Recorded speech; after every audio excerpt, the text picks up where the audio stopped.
कामा जी, आप अमरोहा गए थे, वहाँ पर क्या हुआ था आपको बताइए। दरअसल अमरोहा हम लोग अचानक गए थे अपने जिला अध्यक्ष डॉक्टर मेहताब अली जी के साथ, और गाज़ियाबाद की कई टीमें थी, कुछ पूर्व पार्षद भी हमारे साथ थे, और नगर निकाय चुनाव नज़दीक है, इसको लेकर के अपने प्रदेश के प्रमुख महासचिव शमीम अहमद साहब से डिस्कस करना था। जब वहाँ पहुँचे तो गेट को जब मैंने नॉक किया तो गेट उनका जो भी स्टाफ था वो आया कि बोला कि पंडित जी साहब यहाँ नहीं है। उन्होंने कोई बात नहीं भैया, साहब नहीं है तो पानी तो पिलवा दो। हाँ पंडित जी। फिर उन्होंने गेट खोला और झोपड़ी नुमा बना हुआ है, उसमें मैं बैठा हूँ। बैठ करके पानी पी करके बस 2 मिनट ऐसी बात ही कर रहे थे हम लोग, तभी अचानक परवेज पासा जो पूर्व जिला अध्यक्ष रहे हैं इस पार्टी के, और इनका कारनामा जग जाहिर है, कई मुकदमा इन पे दर्ज भी है, पीछे कांवड़ियों की भी हत्या इन्होंने की थी, और कई बार इनका लाइसेंस निरस्त भी हुआ।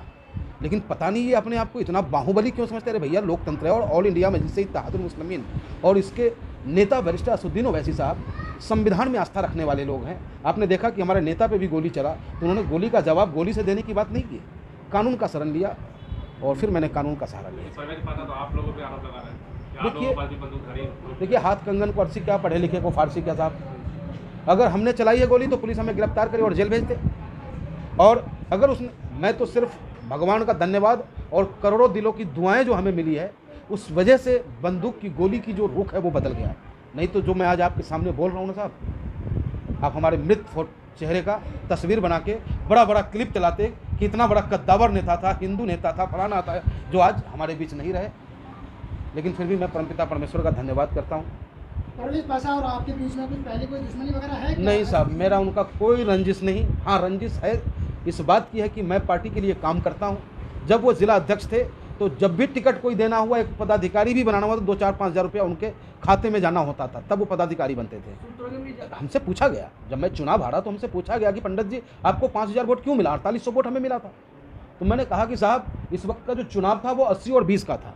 20% चले गए योगी जी को हराने और 80% चले गए योगी जी को जिताने। और दूसरा, संगठन नाम की कोई चीज़ नहीं थी, किसी बूथ पे कार्यकर्ता हमें नहीं मिला। पूरे चुनाव में पार्टी के कोई भी कार्यकर्ता एक कार्यक्रम हमारा नहीं लगवा पाया, ये सबसे बड़ा कारण रहा वोट नहीं। तभी जाके उनका पद मुक्त किया गया उन्हें, और उनकी जगह डॉक्टर मेहताब अली जो चुनाव लड़े थे लोनी से, उनको जिला अध्यक्ष बनाया गया, मुझे महानगर अध्यक्ष बनाया गया। आपने देखा होगा, इससे पहले भी आप MIM के काम को देखते रहे, कितनी बार अखबारों में छपी, कितनी बार सड़कों पे ये लोग निकले। लेकिन आज जब से मैं और डॉक्टर मेहताब अली कमान संभालने हैं, निश्चित रूप से आप लोगों को भी नज़र आ रहा होगा कि ऑल इंडिया मजलिस इत्तेहादुल मुस्लिमीन गाज़ियाबाद में जिंदा है। परवेज पासा कह रहे हैं कि ये जो वर्तमान के जिला अध्यक्ष हैं वो भी हथियारों से लैस गए थे, तो इस पर आपको क्या कहना है? देखिए, ना ही मेरे जिला अध्यक्ष जी के पास कोई हथियार है, ना वो हथियार लेके गए थे। वो तो अल्लाह वाले हैं, सुबह से शाम तक ऊपर वाले का ध्यान करते हैं, और फ्री माइंड होकर के हम तो और पर्सनली मेरी बारे में, किराए के मकान में रहता हूँ मैं साहब, मोटरसाइकिल पे घूमता हूँ, जनता की हर आवाज़ को, आज रात के 12 बजे अगर फ़ोन आ जाए मेरे पास तो मैं भाग के जाता हूँ उसकी सेवा करने के लिए। हम तो कभी किसी के लिए अदावत ही नहीं माने साहब। लेकिन आज मुझे एहसास हुआ कि नहीं, बैरिस्टर साहब सही कहते हैं कि अभी भी इस समाज में संविधान को नुकसान पहुंचाने वाले बहुत से लोग जिंदा हैं, ऐसे लोगों के खिलाफ कार्रवाई होनी चाहिए। सूत्रों जानकारी के अनुसार बताया जा रहा है कि पैसों का लेन देन टिकट को लेकर। देखिए, दरअसल विरोध जो इनका मैंने किया, मेरा एक फेसबुक ID है, पंडित मनमोहन झगामा के नाम से पेज है मेरा, आप उसे सर्च करेंगे तो मैंने, हुआ क्या कि ये कुछ दिनों से पैरेलल संगठन चला रहे थे। एक तो उनको किसी को सदस्यता दिलाने का अधिकार नहीं है, पार्टी ज्वाइन कराने का अधिकार नहीं है, पूर्व जिला अध्यक्ष हैं, फर्जी पर्ची बना करके वो ज्वाइनिंग करवाते हैं। और उसके बाद जो कार्यकर्ता काम कर रहा है जिस वार्ड में, अब ये दिलसाद साहब हैं, ये काम कर रहे हैं, तो चुनाव इन्हें मैं लड़ाऊंगा या वो किसी पैरेलल को लाके खड़ा कर दे उन्हें मैं चुनाव लड़ाऊँ, तो उनसे अपना ये सौदा करते हैं चुनाव लड़ाने के लिए। और मैं कहता हूँ कि ये पार्टी बैरिस्टर साहब की है, बैरिस्टर साहब की पार्टी में ईमानदार और जनता की सेवा की चुनाव लड़ेगा जो पार्टी के लिए काम करेगा। उसके एवज में हमने अपने ID पे उनके खिलाफ बोला भी, जब वो ज़्यादा ही वायरल होने लगा उनकी तरफ से वीडियो, कि भाई अब एक और उन्होंने नया वीडियो चलाया कि ये लोग 2,000 रुपया ले रहे हैं आवेदन के नाम पे और पर्ची नहीं दे रहे हैं, जबकि ये पार्टी प्रोटोकॉल है। पार्टी प्रोटोकॉल से 2,000 रुपये का डिमांड है, जो फॉर्म भरा जाता है तो 2,000 रुपये लिया जाता है। तो उसी पे मैंने अपने मीडिया से कहा, भाया मीडिया, सोशल मीडिया से, कि पासा जी आप पूर्व जिला अध्यक्ष हैं, आपका पार्टी भी सम्मान करता है, मैं भी सम्मान करता हूँ, लेकिन जो आप ये 2,000 रुपये रिश्वत की बात कर रहे हैं, इससे तो पार्टी की छवि खराब हो रही है।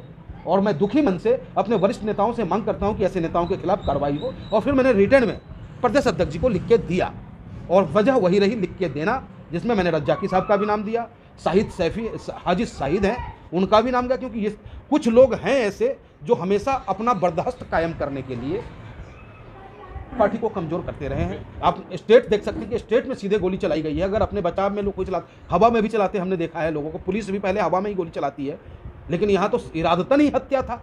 उनके साथ 4 लोग और थे बताए जा रहे हैं। जी जी जी जी जी, नाम आप क्यों छिपा रहे हैं? नाम मैं छिपा नहीं रहा हूँ, दरअसल गोली तो उन्होंने हम पे चलाई है।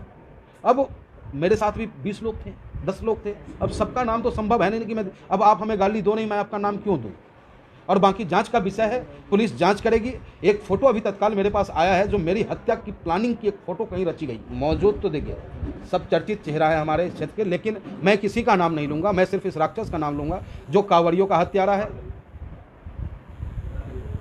जो कांवरियों का हत्यारा है। हमें हाँ हाँ बिल्कुल, मैं अभी ये फ़ोटो मेरे पास आया तो मैंने यही लिखा, लगता है कि ये फ़ोटो मेरी हत्या की साजिश के वक्त की है। एक जान है यार, अल्लाह ले ले या मोहल्ला ले ले, बाकी कौन लेगा मेरी जान।